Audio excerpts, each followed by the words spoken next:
If life's a stage, then social media is the performance, you know? Oh, like, man. you just put so much into yourself. Thank you. I'm the new Shakespeare. Poetry I'm the new sounds. Shakespeare. That Except there's two of us. We're both named Brian. Brian's in the basement. Hello there. How's it going? My name is Brian Roke. My name is Brian Danoff. Welcome back to Brian's in the Basement. Welcome back. Yeah. It's been a minute. It's been a nice minute. Yeah, It's been definitely. a long minute. I think we did. Where the first one was like in October. Mm-hmm. Second one in November. Mm. And naturally, the third one in February. Yeah, exactly. 3 months later. 4 months later? 3 months. Maybe this will be the Return of the Jedi of our podcast. Yeah, we needed a nice little break, kind of unwind, and recoup. Yeah, for sure.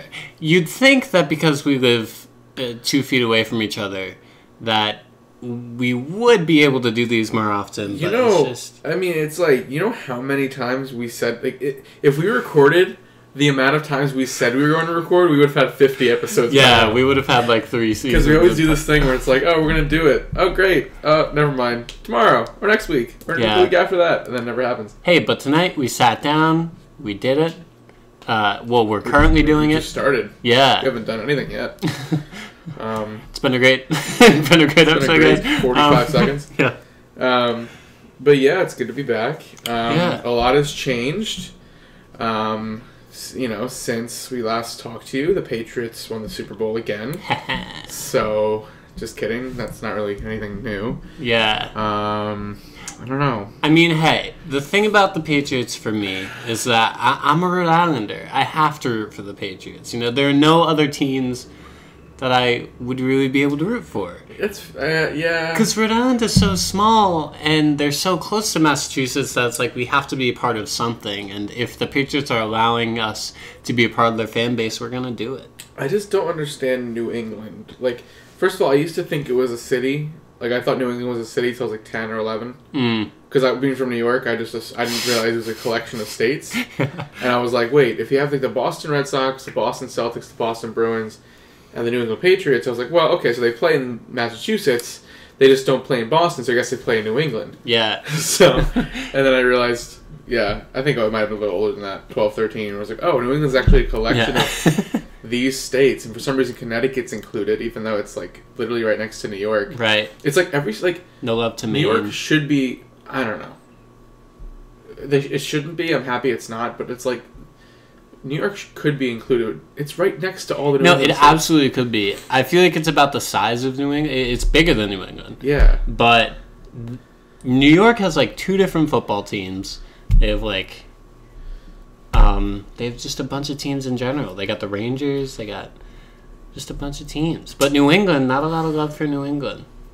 I think there's enough love for New England. Yeah, that's fair. I mean, yeah. But it's just all within the Boston chunk. Yeah. Anyway, we'll talk about the Super Bowl later. But for now, how you been? How's your life been the last few months? Even though we see each other every day. Yeah, that's true. But for our loyal listeners who haven't been up to date with us. Yeah. No, it's been interesting. I think what's been the strangest adjustment is just into this adulthood of sorts of like being in an apartment off campus and like working a few times a week and doing classes and all these extracurriculars and stuff. It's been finding a balance that's been interesting. And I think along with that, it was really nice to have the like December break because it allowed for me to just kind of like take a breath and everything and see my dogs and my parents and my sister and everything, which was the best. And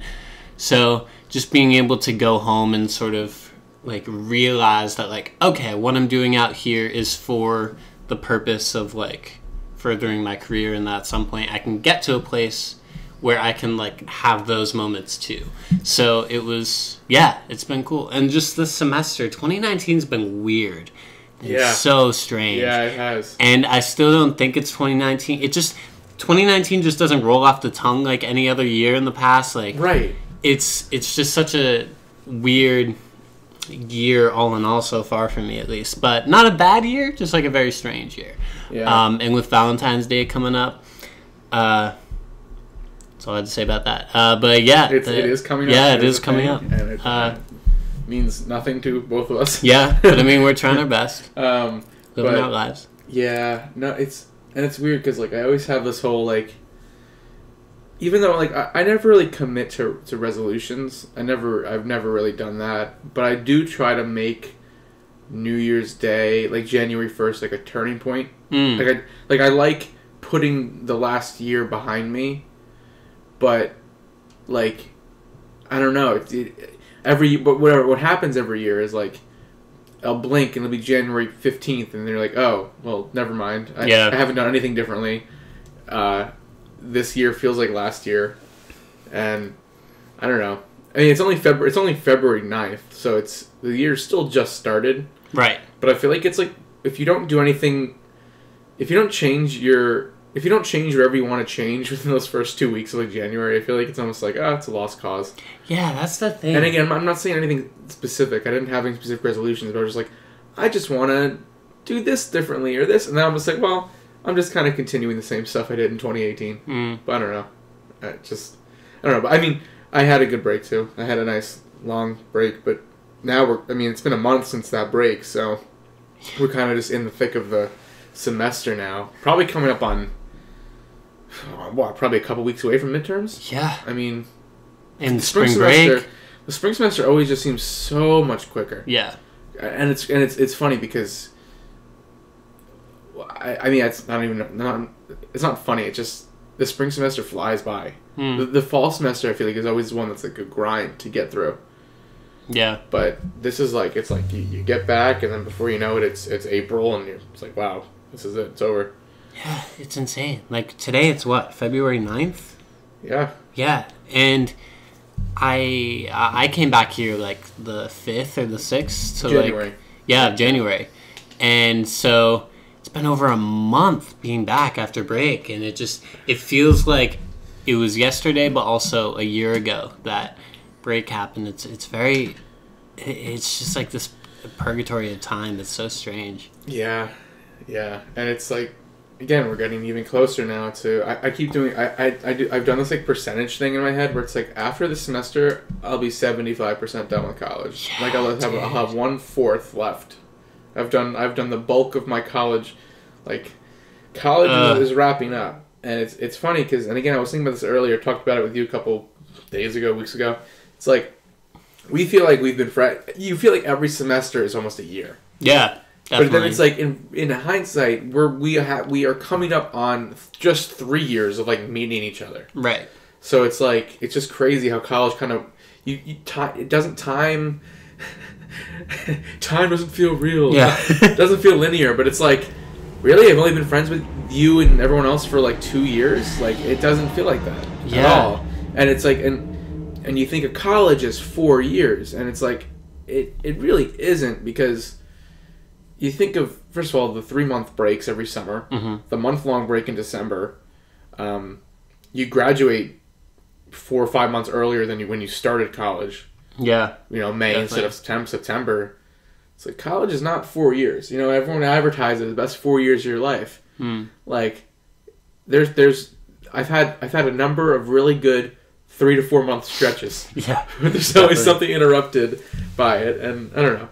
But and it's unique for us to where we've been living together for 3 years now, but this is our first year as roommates, and so we've just like gotten closer in that way. And the only other person we could say that for is Stuart, but we live in a house with 9 other guys. Well, I guess 8 other guys aside from the 2 of us. Yeah. But we don't even see them like often. No. It's crazy. It's you don't even expect that going into it.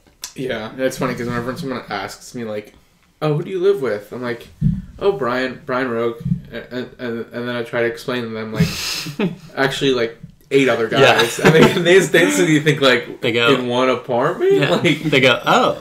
Yeah. I'm like, no, it's a whole building, and they rented out the apartments above me, and I don't know. It's kind of crazy. It's like we've We got really lucky. Yeah, absolutely. Where we live. And we live in East Boston, and it's like a very family and Hispanic dominant community.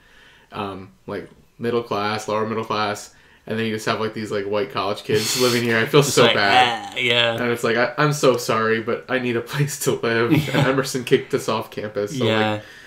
But anyway, we've talked about the Super Bowl, and this is just a hard transition. I don't care. I'm just gonna make it. I was actually in Atlanta this time last week, covering the game. Got to go with a couple students. We got to report on it because I'm a journalism major, so I want to work in sports journalism. And it was a fun week. It was a lot of hard work. It's not as glamorous as you might think. I used to think that growing up, like, oh, being a sports reporter, it's like you get paid to watch sports.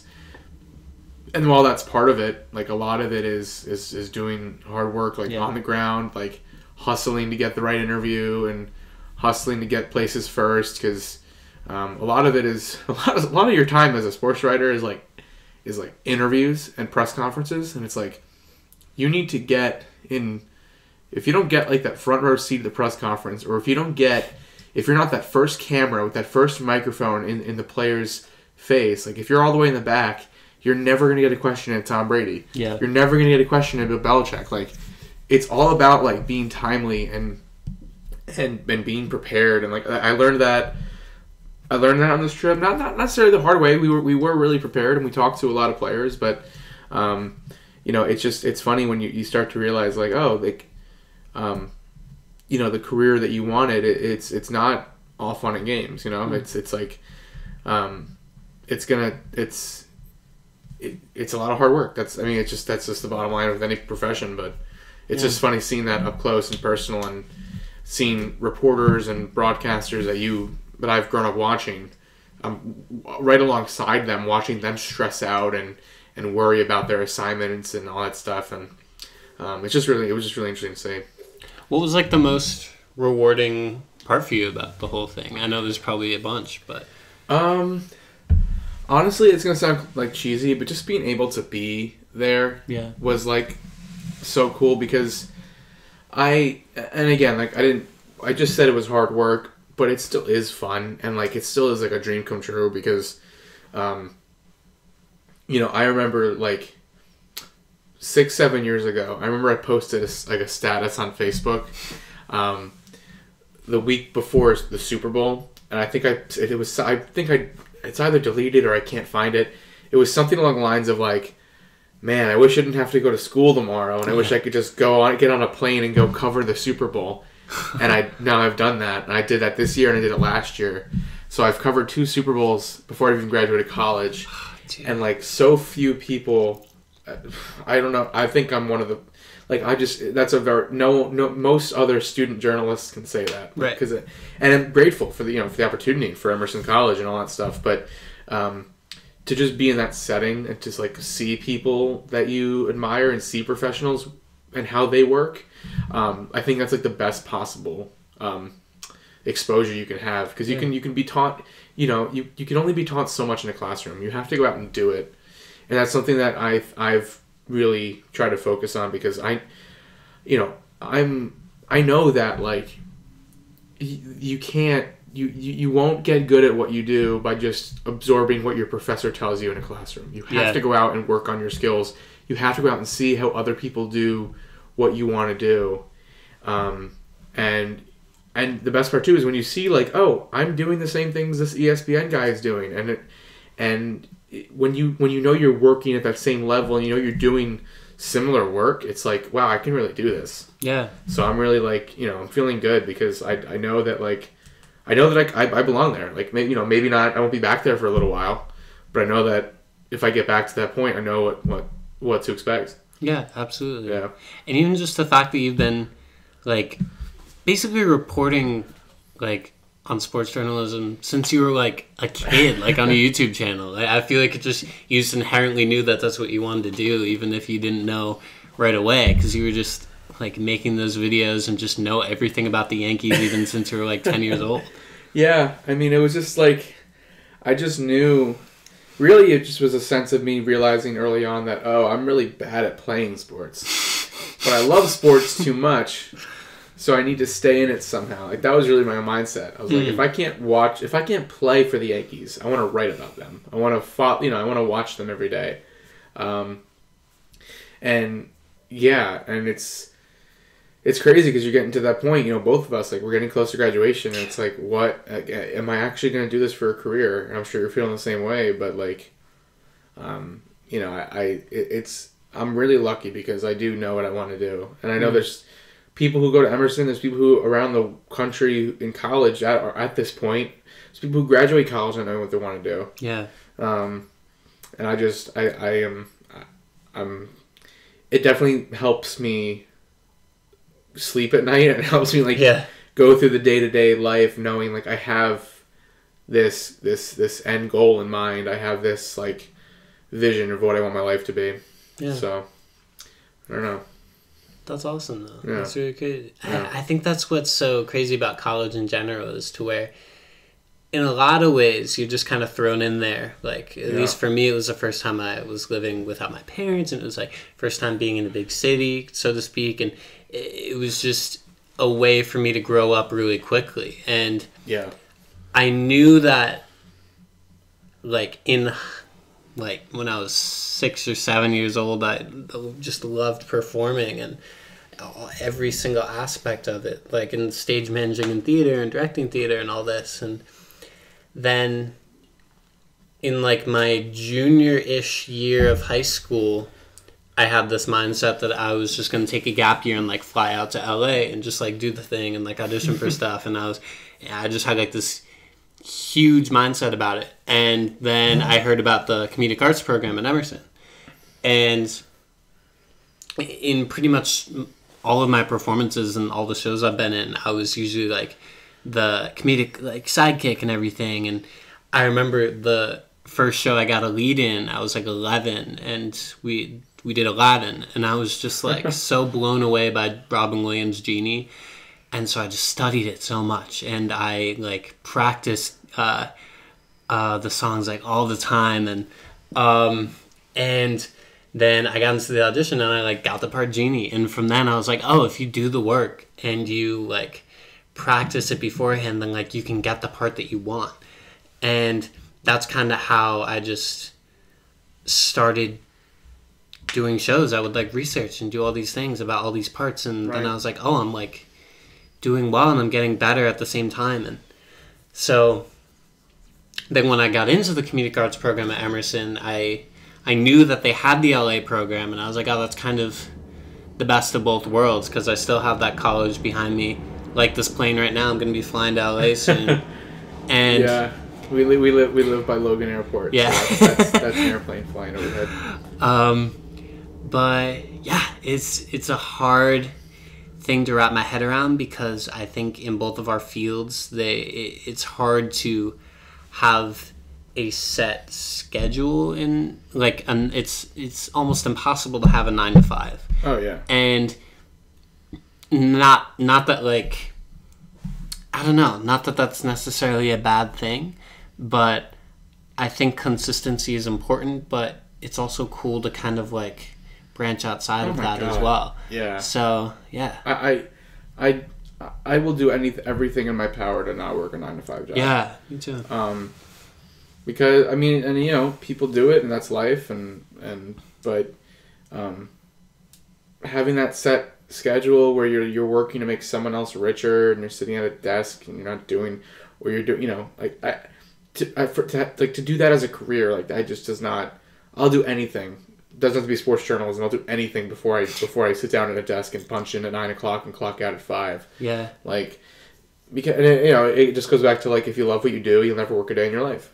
Yeah, and to not have that set schedule, and like you said, like both of our fields, like I know people who were in Atlanta covering the Super Bowl, and now, well, actually me too, really. I'm a couple weeks away. I'm flying down to Florida to cover Major League Baseball spring training. Like, just the idea that you can see the country and go, and you fly and see the world, and and talk to all these different people. And again, yeah, you're not working on a set schedule. And a lot of it, you know, even though obviously you're, as a journalist, you know, you want to report the facts, but when it comes to sports journalism, like, you know, you got to be creative when you write, and you got to be creative with what you say on television, and that creative aspect too is something that I really like, because doing a mindless job, you know, is, you know, I want to be like happy with what I'm doing, and I also want to be able to think about what I'm doing, you know, because I worked at Modell's Sporting Goods, and like, you know, hey, if you work at Modell's Sporting Goods, I love you. I've been through it. I know what it's like. But you know, it's you hang clothes on a hanger, and you tell people what size hat they should buy. It just doesn't really appeal to. I mean, it doesn't appeal to anyone. And if you are stuck in the situation, it sucks. I'm obviously just really lucky to be able to be pursuing what I'm pursuing. But, yeah. I think that's the interesting thing too, is that we're at an age to where I feel like it's possible at any age, but to when you're like early 20s, like around that age, to where it's kind of like you can get a start in now and have that background in order to sort of have something to back it up with. And I think now is a better time, or as good a time as any, to kind of get something going. And I think I've wanted to do it for so long, and to just have that opportunity be so close is so hard to wrap my head around, but at the same time, I'm like unbelievably excited for it. So it's crazy. It's so strange. And like anytime I see someone in a show or in a movie that's around my age, I'm like, I could be doing that right now, but it's just not my time yet. And I don't know.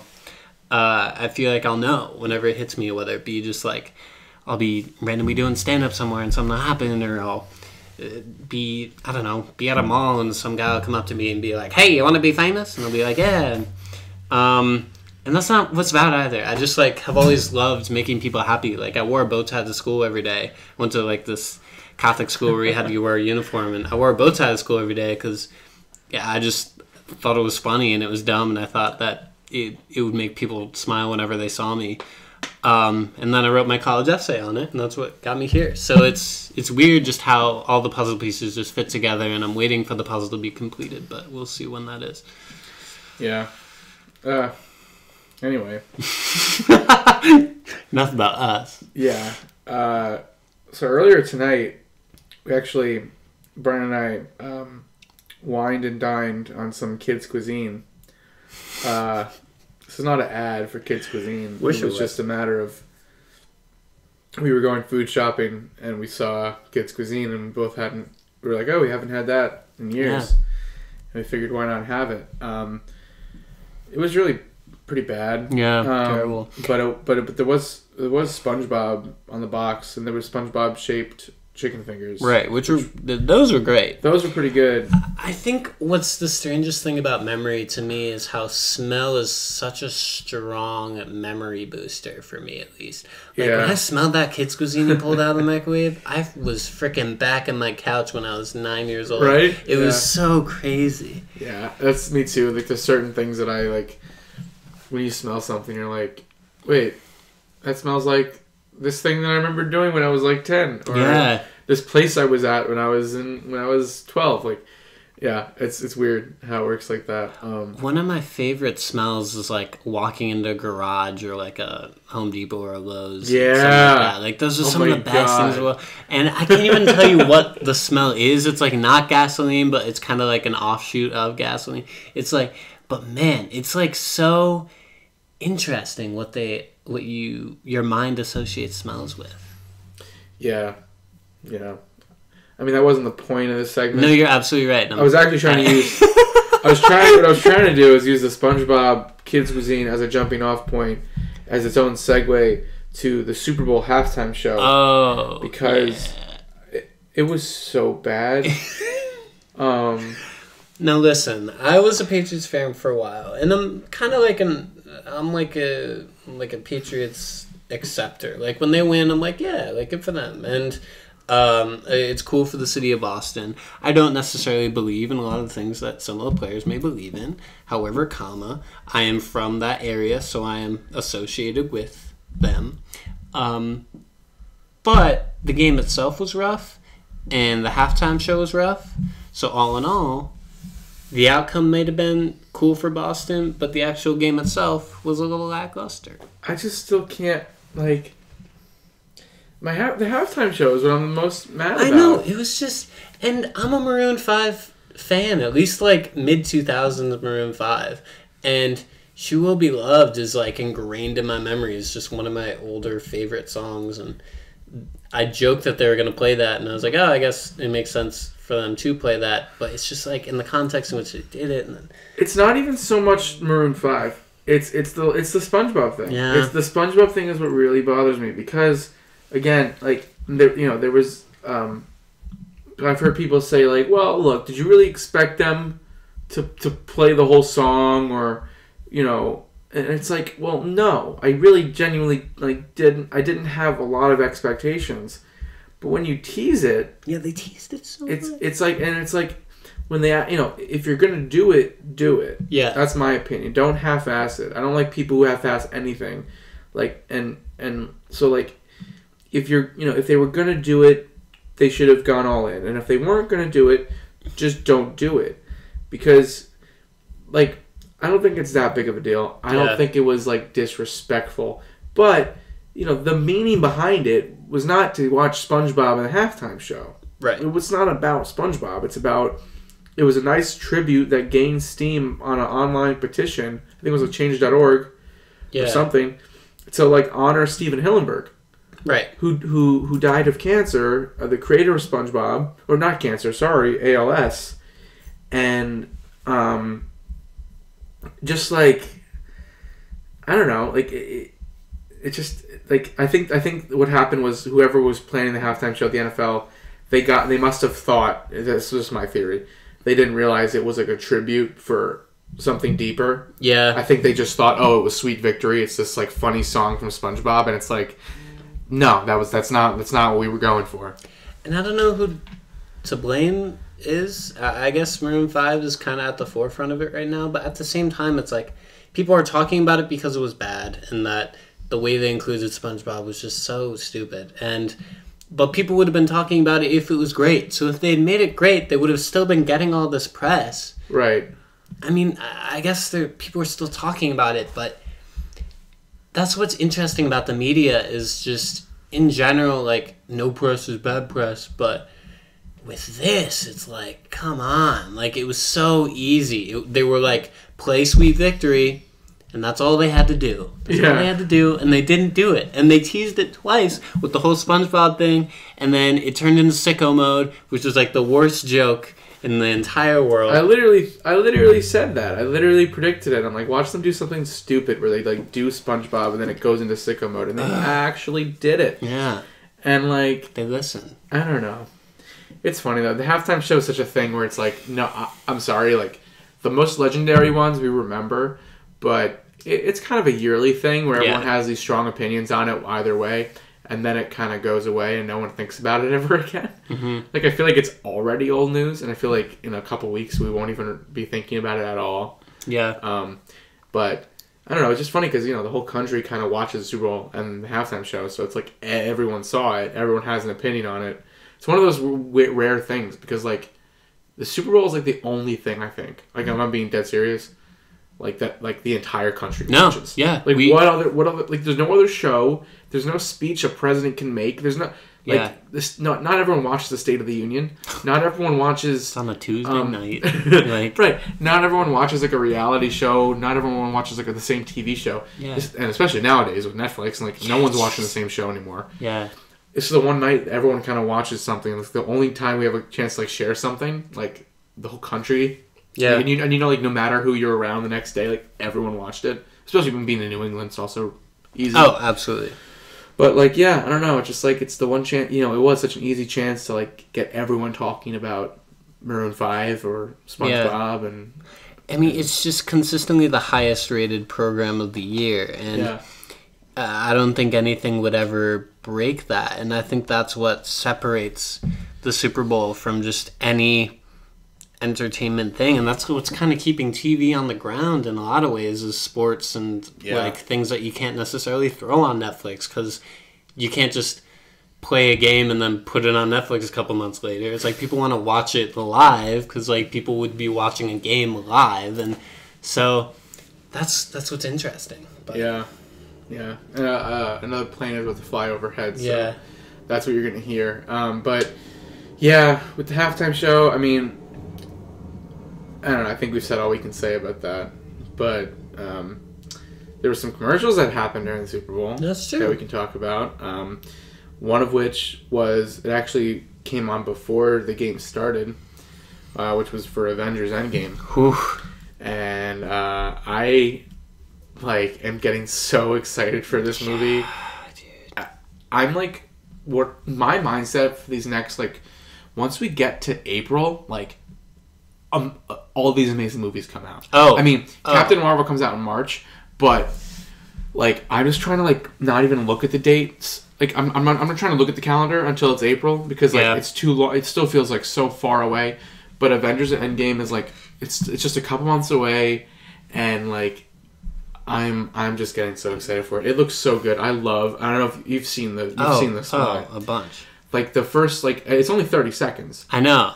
So they throw a lot in there. They throw a lot in there. They show these shots of like abandoned city field in New York. They show like all the boats around the Statue of Liberty. They show like that sign. It's like, what will we do now that they're all gone? I really hope, like, as much as like, I know it's gonna end up being a nice like big action blockbuster probably towards the end, but I hope it's a smaller movie for like the first half of the movie. Yeah, that'd be really cool. I want them to focus. I really want them. I think they will. I trust that they will, and they're teasing this, but I want them to focus on like the consequences of what happened. I don't want them to jump right into, okay, how do we fix this? Let's go back in time. Let's do what we got to do. I want to see the effects. Like, what the hell happens when half the world disappears? Like, what are the things the government does to respond? What are the things how do you, most families, half their maybe entire families are wiped out. Yeah. Like, how do people react? How are people responding? It seems like they're going to show that, but I hope it's not just like for the first 10 minutes. Right. I have a weird feeling they're going to be like, oh man, everyone's gone. Yeah. Well, we know how to fix it. Yeah. And they're going to go back and fix it. And you won't really feel that impact, because that's the one thing that's still keeping me. That's the one. Even though I love Infinity War, and I'm obviously, as I've said, very excited for Endgame. That's the one thing I'm like, you need to hit that emotional point home. Right. Because we know. They literally are showing us a new Spider-Man trailer while Spider-Man is currently dead in the canon. So, like, you know, you have to be smart about how you bring these characters back, and you have to be smart about how you make the stakes feel real, even though you know what the end is. You know what the end game is. Yeah. It's either Thanos dying or getting defeated and everyone coming back. And I think that's where the new standard for Marvel movies has come with. Because you expect Marvel movies to be good, and they proved that even with Iron Man right at the beginning. And then as they're building this universe, they've just separated themselves entirely as being this blockbuster extraordinaire of a studio. But with Black Panther being nominated for an Oscar, like several, and all of this, I feel like they've even been bumped up to where, like, okay, this could be a potential Oscar nomination or whatever for any of these movies. And that's what's so unbelievable about Marvel as a studio, is they've kind of like overcome that superhero movies are just superhero movies, and they've kind of turned them into something else. And I'm hoping that Infinity War just really drives that home, as you were saying, because it has like the perfect leeway to be able to do that. Yeah. So, yeah, it's going to be interesting. Yeah, I don't know. And it's weird because, like, we do know how it's going to end in a way, but then it's like, you know, you don't know, like, they keep teasing, like, this is the end. This is the end of the first, like, 10 years of the... Right. Like, this is going to be, like, there's going to be, like, the pre-Endgame Avengers and Marvel Cinematic Universe and the post-Endgame Marvel Cinematic Universe. Yeah. Like, there's going to be a whole new Avengers lineup. There's going to be all these new characters. They're moving on from, like, most of the characters who were in the first few movies. So it's... I don't know. I'm just getting really excited for it. Yeah, me freaking Only a couple too. months away. I'm hoping we go see it. I don't know when tickets go on sale, but I'm assuming they hopefully do like an Infinity War Endgame thing back to back. That'd be so cool. Because it makes too much sense. I'm sure AMC is going to do that. Yeah, I would not be surprised at all. I don't know. Just so far, I like what I'm seeing. And apparently, I don't know if you've read this too. The trailer and the TV spot they showed during the Super Bowl, they are apparently the Russo brothers. I think it was them, right? They're the ones behind it. They are committing. The trailers are only going to show footage from the first 15 minutes of the movie. Whoa, that's really cool. I don't know if you've read that. I haven't, but that's what awesome. They're apparently claiming. Is everything you will see before the movie is just in the first 15 minutes. Oh, that's so smart. Dude. I think that is so right. That's genius. It is because you can't. Because I love that. I love that because I don't think I've ever gone into a superhero movie where you don't know what like the final battle looks like. Yeah, because you always see a nice money shot of all the Avengers running. Like the idea that you can go into the movie and after the first 15 minutes, you have no idea what. Because that's one thing with trailers that sucks. Every movie I see, even though like some movies are better than others with not giving stuff away, but there's like when you there's set pieces that are revealed in trailers and like lines that are revealed. Yeah, it's just when you're midway through the movie and then you're like, oh right, I saw this in the trailer. Oh, I know what's gonna happen or what's. It takes kind of that cool effect away of like seeing something for the first time. Yeah, like if you're advertising comedy and you put all the funniest lines in there, by the time it comes out in the movie, you laugh, but it's not to the extent in which you would if you left them out. So, yeah. One more Super Bowl thing we wanted to touch on was at the very end of the game. They showed another 30-second kind of trailer thing for Toy Story 4. Now, I was talking to Will the other night. Our boy Will Nichols. And he kind of... he said he doesn't feel great about what he saw, and I kind of agree. It's hard to say. Exactly. It's tough to say. It's only a 30-second clip that clearly it's literally just a clip, like a 30-second clip of the movie that has no like impact. Does not reveal anything about the plot really. I don't know. It gave me a weird feeling. It gave him a weird feeling. And it gave me a weird feeling too. Sorry, wow. I think that was the first sneeze on the podcast. Yeah, I'll write that down. That was Anyway, I think it's hard, as you're saying, because I think as something that is so set in stone of a trilogy that can it makes you laugh and makes you cry is the Toy Story trilogy, and I think that's one trilogy where it's hard and people are going to have mixed reactions as to which one is their favorite, and I feel like it's almost like 1/3 of people will say the first one and like second one, third one, and whereas you can't say that same thing for like Star Wars or Lord of the Rings or something like that. I feel like people have their definitive favorites, and I think Toy Story is where that differs. And with the fourth one coming out, I thought that at least with the written reviews that they were going to drive home like this intense emotional roller coaster, and particularly towards the end when like Tom Hanks and Tim Allen were like crying their eyes out while they're recording it. And I think that's something that I'm really hoping for, and that the 8th grader in me is like really pulling for, because Toy Story 3 did that, at least within that last like 15-minute chunk. Absolutely. Yeah. And I think Toy Story 3, in order to sort of top that, and I know that they really stress that the only way that they would have made a Toy Story 4 is if they knew that it was like as good or better than the ones that preceded it. Yeah. But in order for it to be what it wants to be, it can't just be the same sort of narrative that they've done with Toy Story 2 and like Finding Buzz and all that stuff. And I think that's what they showed in that 30-second trailer. And that's what's tough. And Little Bo Peep looks different. It's like, yeah, well, they're trying to make Bo Peep like this cool action character. Oh, okay, I didn't know that. Based on like the design is intentional. They're making her like she's gonna be kind of like a badass in the film. Gotcha. I don't know. Maybe she's been through a lot since she got separated from Andy's room all those years ago, because she wasn't in Toy Story 3. Right. But yeah, to your point, and I said this to Will, Honestly, should have just had him on talking about this for now. But he said, and I said that too. I'm like, well, listen, like, I still believe in them, and I still believe in Pixar, because they did say, like, we didn't want to make another movie, but we saw that, we realized this story, and we knew it was good, and we would not have made it if it wasn't good. So, like, any other studio, any other franchise, I'd be like, you're just saying that to sell a movie.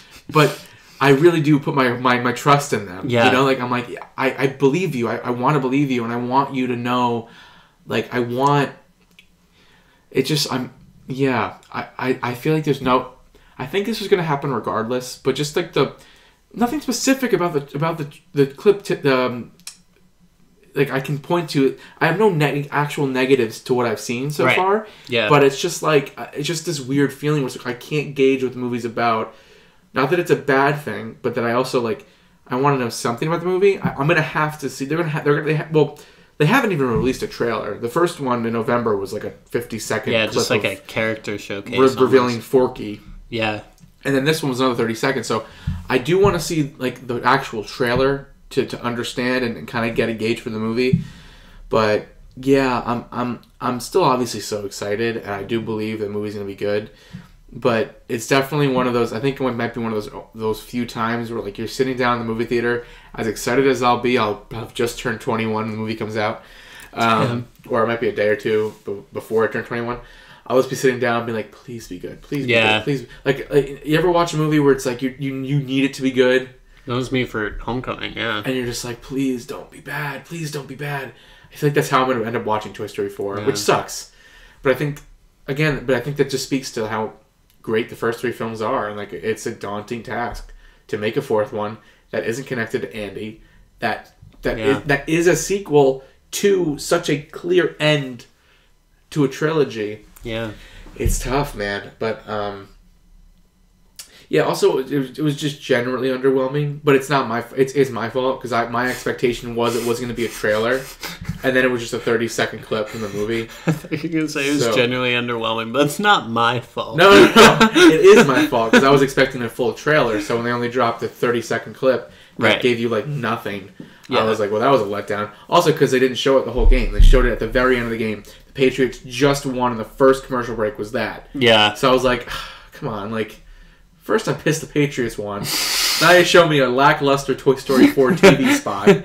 Like, come on. Like, yeah. God. I don't know. But hey, this year is going to be a good year for movies. Even if 2019 is a strange thing to say, good movie year. Lion King, Far From Home. Yeah. Bunch of others. Speaking of Spider-Man. Ooh. Well, let's go back in time. Yeah. To 2018 real quick. The very end of 2018. Yeah, we're as in a similar vein where the trailer, like, revealed things that in the theater were, like, the best parts of the movie, like with his dad's scene in the cop car, just being like, "Tell me I love you." Yeah. Like, that was one of the funniest things in the movie. We're talking about Into the Spider-Verse. Yeah, that's what we're talking about. That's true. I should have opened with that. Yeah, I was like, I don't think people realizing. I was just so excited to talk about it. Still, the Far From Home trailer. Yeah, we absolutely. Talking about. That's true. No, Into the Spider-Verse we wanted to talk about because regardless of how long it's been since we did a podcast, that movie was just insane. And we still can't stop singing Sunflower. Oh my, every day. We'll just be like, ooh. It, like, we whistle it, we hum it, we sing it. I don't know. But the movie was, I still kind of can't get over it. I need to see it again. I do too. It was just visually stunning and something that I've never seen before. And I think the comic book and superhero fan in me was just fangirling the whole time, and which is what was so special about it. And especially as much as I love Pixar, comparing it to the superhero animated movie As Incredible as 2 in the summer, I'm like, they're just on totally different playing fields. And that's why I was so happy that it won the Golden Globe for Best Animated Feature, and I hope that it wins the Oscar. But it was just so unbelievable, and the voice acting was amazing, and the animation itself was amazing, and the story was great, and the way that they combined so many characters and introduced versions of Spider-Man that you never thought would be on screen. It was just awesome. It was so refreshing. Yeah, and I was really surprised because it was a Sony Spider-Man movie, and they got it right. And because Venom was so bad. We've talked about that on the podcast. Yeah. It was awful, and I really didn't like the Amazing Spider-Man movies, and like I don't know. I think it was good that Sony, I think, kind of realized we're gonna take a break from like the live action Spider-Man, and we're gonna try something different because they own the property. They own Spider-Man on the big screen, right? And that doesn't have to. That didn't have. And they realized that it doesn't have to just be a live action white guy in a right, a unitard. Like, so like the animation was amazing. The music was great. The story was really good. I don't think I can say too much more original, like, too many more original things about the movie that hasn't already been said. Right. But it was such a nice surprise because Yeah. I went into it excited, but I didn't think I'd walk out with it being one of my favorite movies of the year. Right. And it was. I mean, it was instantly like top 3. Like I was blown away, and I don't know. I think it was. I don't know. It was just so good. Yeah, I don't know. just made me happy. I wanted to mention the movie just because it deserves to be mentioned. Like, yeah, and what was so special about seeing it is like a bunch of us saw it together, and it was just like such a cool thing that we could all talk about and like have that same experience. And even before the movie, I think the best opener of a movie that has ever existed was the Dog's Way Home trailer. Because it was a theater filled with people and just excited to see Spider-Man, and then all of a sudden this Dog's Way Home trailer comes on, which reveals the entire movie, and then all of a sudden has like this CGI panther like cat thing in there, and just the whole time people were like, what? Like audibly like, what is happening? And then the trailer ends, spoiler alert, with the dog just running up to the owner, and then everyone was just like, what? And just started bursting out laughing and like just straight up applauded the whole thing. And it was the best opener to the movie like ever, because everyone was just in such a laughy mood. It was like such a perfect opener, as strange as it was like such an awesome way to start the movie. Yeah, oh god, that trailer is something else. I forgot about that. Oh my god, it's nice because you saw 2 movies for the price of 1. Literally. It's a Dog's Way Home, and you just watch him get lost and then get home again by the end of the trailer. Cute dog, though. Cute dog. Very cute Such dog. A cute if dog. they got one thing right, it's the dog itself. Oh my gosh, yeah. But, I don't know, Into the Spider-Verse, I'm excited because they're gonna make a sequel to it, and like the animation style, like all of it, like I'm all in. Like which they're trying to patent, but I don't know how that's gonna go. Are they really? Yeah, the animation style. They're trying to be like, yep, this is ours now. But the thing about with animation is that I know you can't do that. Like with animation, that they should make every comic book movie in that art style. I know, and studio. With Pixar in general, they invent new different applications in order to render all the new things that they make. Like with Finding Dory, with the new water, and like all these things. Like in Moana, they invented a new type. It's like they need to keep adapting to all of the different animation styles that they need, and so they need different like softwares in order to do that. And if they try to patent this, then like that just disallows creativity from other studios, which kind of sucks. But yeah, I don't think they'd be able to, because I feel like there'd be some sort of like intellectual property thing. Yeah, I mean that's classic Sony. It's like they do one good thing and then they try to do something bad. It's like, no, just stick with your good thing and don't try to mess it up. Be humble about it. God. Anyway, before we end, we wanted to also touch on just a couple more things we've been watching. I kind of like how this podcast is more like pop culture, because like that's like kind of what we talk about a lot. Yeah, that's just like just conversation. We watch a lot of stuff together. We just watched You on Netflix. We just watched You. Yeah. We don't know who's listening, but we watched. We watched You. We did. We watched You, and we're hoping to continue watching You season 2 when it comes out. If you haven't seen it, which is funny because I didn't even know this till right at the end. It was a Hallmark Channel series. Yeah, it's a bombed. Lifetime. Not Lifetime. Sorry, yeah, not Lifetime. I think it's like the same thing. Yeah, basically. Lifetime series that bombed. No one watched it, and I think a couple months later they put it on Netflix, and now it's this huge hit. Yeah, it's crazy because That's my whole thing with like Bird Box. Bird Box would have tanked at the box office. Oh my god! But just because it's on Netflix and everyone tweeted about it. Yeah, and Holmes and Watson even like they realized that it wasn't great, and then they tried to sell it to Netflix, and Netflix didn't buy it. So they're like, well, I guess we got to put it in theaters, and then it bombed there. So it's interesting the power that Netflix has in that sense, to where Netflix could make their own series that just no one watches, but then somehow with the power of like social media, it can just like skyrocket into this huge thing. And to the main actress in You, I had like looked at her Instagram or whatever, and when the show itself came out, she was getting like 1,000 or 2,000 likes on her photos, and it was like, hey, I got this show on Lifetime. It's called You should watch it. And then now she gets like 150, 200,000 likes on her Instagram post. And it's unbelievable. That same thing happened to Noah Centineo when he was in All the Boys I Loved Before. Right. And it's just going to keep happening to all these people. And it's crazy because you'd think that, like, going back to Marvel is like you become an A-list actor, actress when you are a superhero in a Marvel movie, but now you could all of a sudden become an A-lister when you're in some random Lifetime show that then get put on Netflix. Yeah. But as for the series itself, I mean, it was really good. It was great. It's really good. Only thing is, if you've seen it, they showed like the same shot of the bookstore every time they tried to take it was the most New York show I've ever seen. Yeah, so this takes place in New York, and boy, do you know it. They every other shot that's not of an actual character is just a shot of New York City. And the thing that I kept pointing out was they kept using different stock footage of New York City from different years. So if you're from New York, you see the skyscrapers change. Like, especially like the World Trade Center, they'll show the new World Trade Center, but like in one scene they'll show it completely finished, fully operational, and then the next scene they'll show an establishing shot of a different angle of New York City with the World Trade Center half constructed from like 5 years ago. And it was just bothering me as someone from New York. I'm like, if you're gonna set it in New York for continuity's sake, pick a time period to show your shots of New York City, because it changes a lot, the skyline. And like, again, it was like stock footage. Like, clearly, like, they weren't shooting You 10 years ago, right? But they were using footage of New York City from 10 years ago.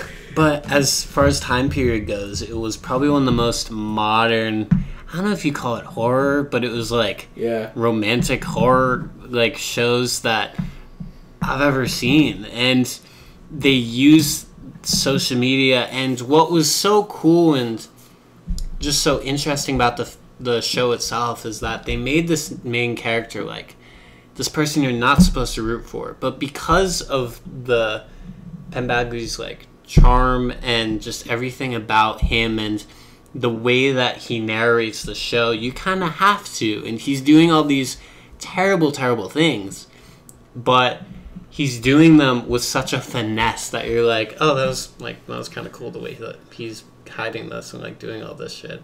Yeah. And it also made me feel weird, like how easy it kind of is to like pretend to be someone on social media. Yeah. Because like the whole series was like he kept doing things to certain people that would prevent them from using their phones. Let's just say that. And he would keep posting on their social media, and that would make people not think that anything happened to them. Right. And like, it's just like, I think it just kind of also reminded me of like, we've talked about this before, but it's like how fake people are online. Where it's like, you kind of, but at the same time, you'll buy it. You know what I mean? Like if you, like you don't know, maybe someone who did post Instagram today, it wasn't them who posted it, and you wouldn't know it. Like, I don't know. If that's what's so interesting, because I could be having the worst day in the world and then post an Instagram photo and make everything seem fine, and then get all these comments and just get these bursts of positivity, and then just make myself feel better for 2 seconds. And 20 years ago, that wasn't a thing. And even growing up, I feel like we are in an interesting year even to where technology alters every year. And I got my first smartphone when I was a freshman in high school. And I know, having like directed and like stage managed for youth theater, I know some like 7 and 8 year olds with iPhones. And I'm like, I can't even imagine how that's going to affect your life, negatively or positively, by having access to everyone and everything from a young age. Even the concepts as like Santa Claus. Like, a kid could look up Santa Claus and find out whether or not he's real. And that's so strange to me. And to be able to like just have all of this information at your fingertips to where it can affect your life negatively or positively, and in the case of you to be like a creepy human being where he doesn't assume himself to be creepy, probably because he's like under the sociopath umbrella probably in his character, not to be Shane Dawson, but it was just a very interesting thing to watch, but also unsettling at the same time. Yeah, I love shows where it's like the bad guy is the point of view you have. Like, I think that's so... It can be cliche, and it's obviously been done before, but the way they did it was like... The way they wrote this character and wrote the show, it's like...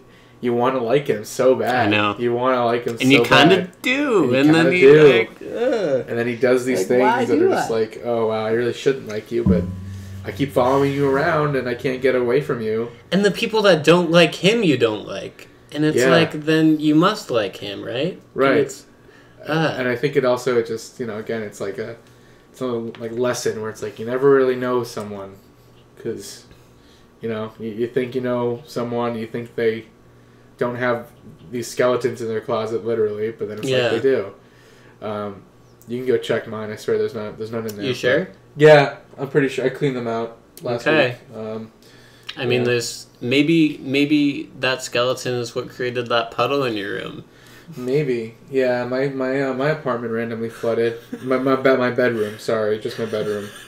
It rained one night, kind of hard, and then my floor was soaking wet. But it was like in puddles in the middle of the room. Yeah, like it just made no.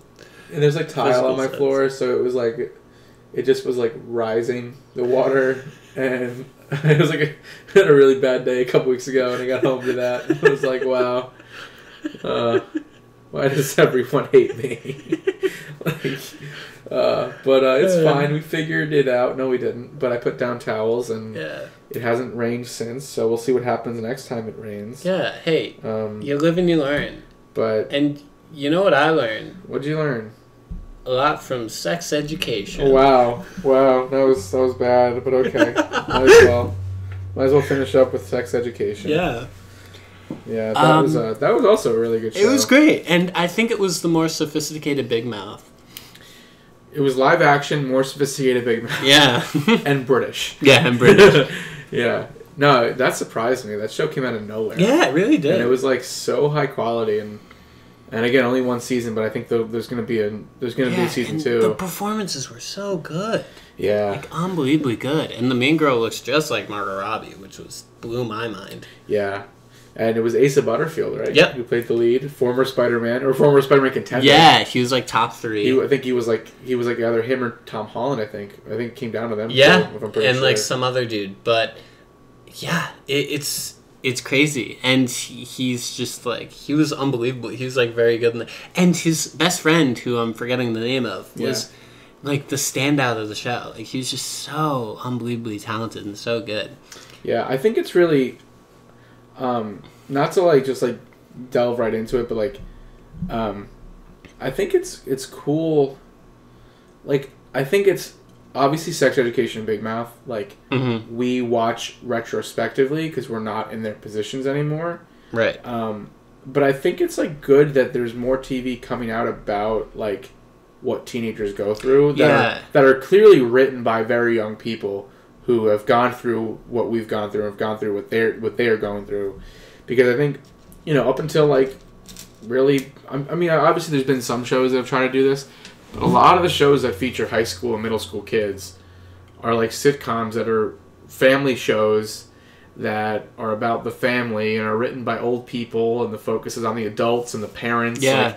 Like, I think Modern Family is also one of the first shows that did that well. Yeah, that definitely. kind of that gave a spotlight to teenagers and would kind of focus on their struggles and the things they go through. And I just think Big Mouth and like sex education are like doing that even more. And it's like, if I wish these shows were out when I was the age of the people in the show.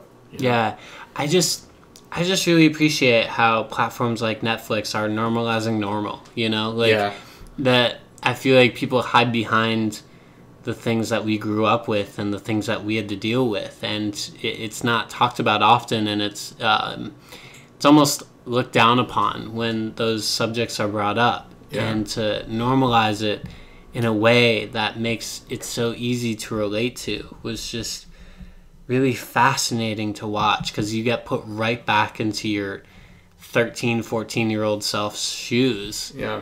And you're like, these shoes don't fit anymore, but I'm going to truck through it. And it's crazy. And it's weird because you're right. Like, we're watching like such normal. I mean, it's not normal. The show itself is about a kid who becomes a sex therapist. That's not normal. Yeah. I didn't know anyone who was like that. But it's weird because, when you first start watching sex education, like, you feel unsettled because of, like, how normal I think it feels. Yeah. Because you're like, I'm not used to watching a mirrored reflection of myself on television. You always feel like it's so, like, forced. It's almost. So forced and it's so, like, unrealistic. It takes a little while to get used to, but once you're into the show, it's like, oh, I'm just watching like high school kids. I'm just watching like everyday life, and like unlike High School Musical and other high school movies, like the people aren't. You're not watching 25, 30-year-old actors play high schoolers. Right. You're watching 15-year-old kids. And that's what movies like 8th Grade and like a bunch of other things are just kind of like setting the tone for, and I'm excited to see what other creators are able to do with this knowledge that it's okay to talk about these things, and it's okay to have characters talk over each other, because that's how people speak. And it's like, it's interesting, because I think that lines on the page are one thing, but it's the actual like emotions and like the thoughts behind it that can really drive home whether or not you relate to a movie or a TV show or not. Yeah, definitely. Yeah, but I don't know. Just wanted to touch on a lot of things. But I think we did. We did, yeah. I think we did pretty well. Yeah, we kind of flew through some of those, which was good. It worked out. Yeah, I mean, it's what we needed to do. It is. We're just some casual reviewers that happen to have a podcast that airs every month and a half. Yeah. So if you happen to be putting out a show within the next, I don't know, 3 months, let us know and we'll review it. Yeah, definitely. No, we'll do one again soon. Yeah. We definitely will. Hopefully pretty soon. Yeah. But yeah, if you want to, I guess, follow our social medias, I'm Brian Danoff on Instagram, Facebook, Twitter. I'm Brian T Danoff. My middle initial T, because my Twitter account. My old Twitter account got suspended. What's your middle? For Thomas? No reason. Thomas. Aha. Yeah. Look at that. First guess. I mean, I feel like that's kind of an easy guess. Yeah. Like after like the Bible, Thomas?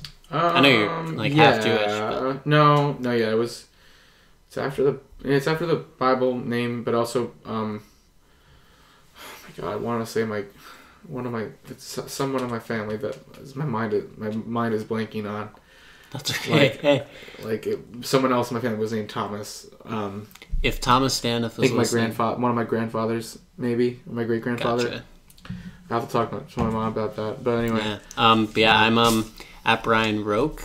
It's with a Q. I was clocking out of work a week or so ago, and some of my coworkers behind me thought that my last name is Rogue, so now everyone calls me Rogue, and I was too timid to tell them that's not my last name, because they're all like, that's such a cool last name, and I was like, it would be, and so yeah, well, all right, so this has been Brian's in the Basement, episode 3.